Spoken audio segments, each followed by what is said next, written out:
Magandang araw mga lods. Matagal-tagal din akong hindi nakapagpa-post about sa match namin. Ngayon mga lods, ituturo ko sa inyo kung paano magtanim ng mangga mula binhi. So, tignan muna natin yung munting garden namin mga lods. So, ito yung buto ko ng orange at ng mangga mga lods. Nilagay ko siya sa maliit na tupperware. Binalatan ko yung buto at nilagay sa tupperware. Nilagay ko siya dito February 9, 2026. So February 26 na ngayon mga lods. So magtatatlong or mag-aapat na linggo na or malapit na isang buwan. So ito na siya mga lods. So, ito yung sa mga laman ng lods. Ito yung itatanim ko ngayon mga lods. Medyo may kuha na siya. Ano siya. Tapos ito naman yung orange ko mga lods. Yan. Mga the next pag isang buwan na pwede ko na itong ilipat sa coconut hay. So, bago natin itanim mga lods, ipapakita ko muna sa inyo yung mga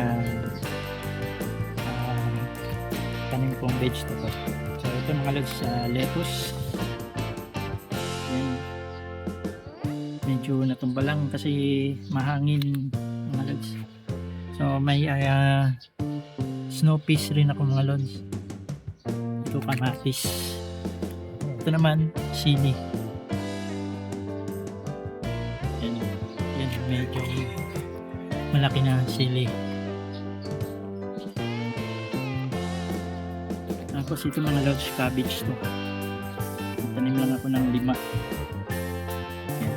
sili. Ito yung gagamitin ko mga lods mamaya. Yung parang kuha ng coconut na pinino. Yung balat niya.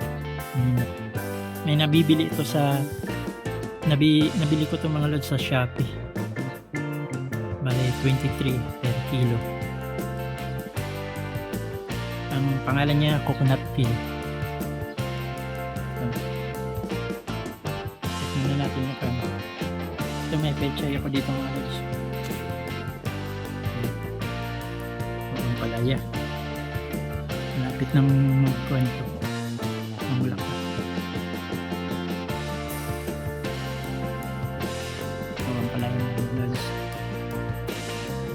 Ito Baguio beans. Bali may bulaklak na siya mga lods. Yan. Nakikita niyo. Bulaklak na siya. So ipapakita ko din sa inyo yung kuwan kabatiti ko. Medyo malaki na. Yan. Ito medyo maliit. Yan. Tapos, meron na akong basil dito mga lods. Kamatis, sibuyas. Yung kamatis na, buto ng kamatis na tinanim namin mga lods. Ito na yun, mulaklak na.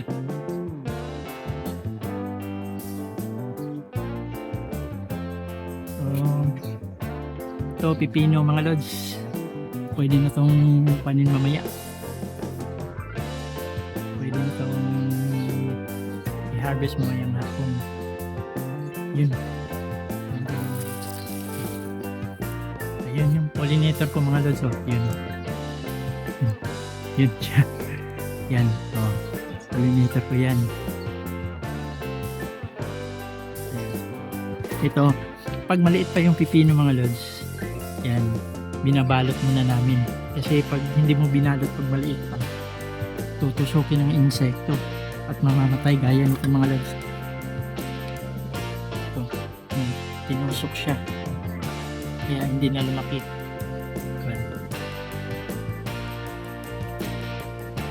Pero ito pwede na ito harvestin mamaya, malaki na. Yun. Pipino mga lods. Iba to sa karaniwang pipino na nakikita nyo sa Kasi ito may pagka-apple green ang kulay. Yan. Marami pang bunga na maliit mga lods. Ito. Oh, maliit. Maliit pa yung bunga. Yan.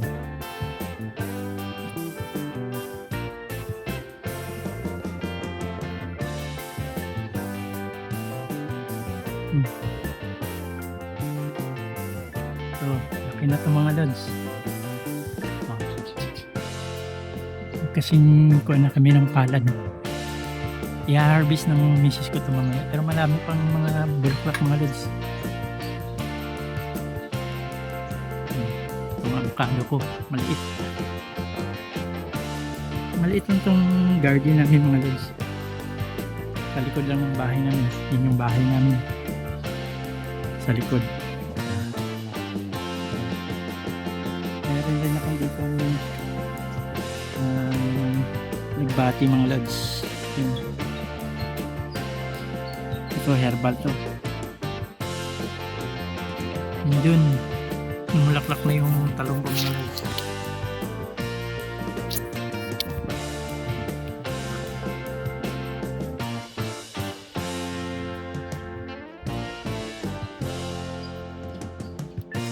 Maliit lang ito mga lods.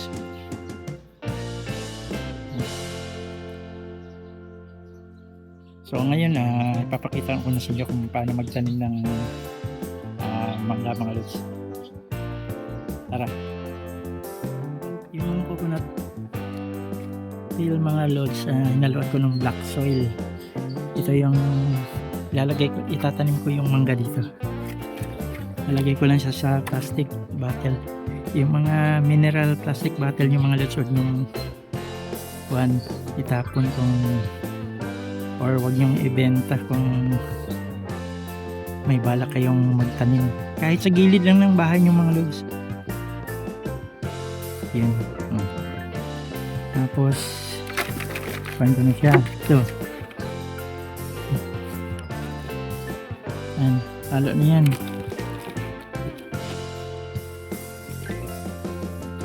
Yan.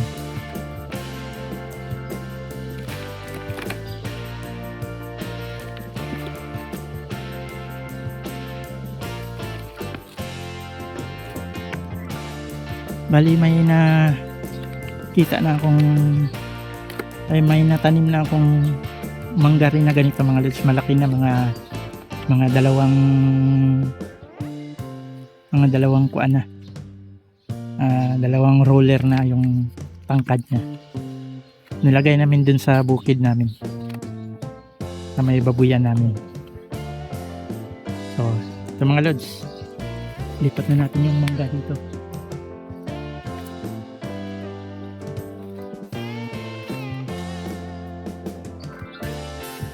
Yan. Ngayon na natin itong mangga. Yung mangga lang muna. Kasi medyo wala pang isang buwan tong orange. Pag nakapunta ako ng buwan mga lods, papakita ko sa inyo yung orange namin.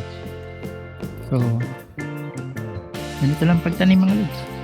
Madali lang. Ang importante, huwag lang siyang maarawan. Kasi sensitive pa to. Pag medyo malaki na, pwede na paarawan. Tasan mo lang konti. Tapos, lagyan na itong ugat niya. Kaya, yan mo lang. Sentro mo lang siya. Yan. Yan. Oh.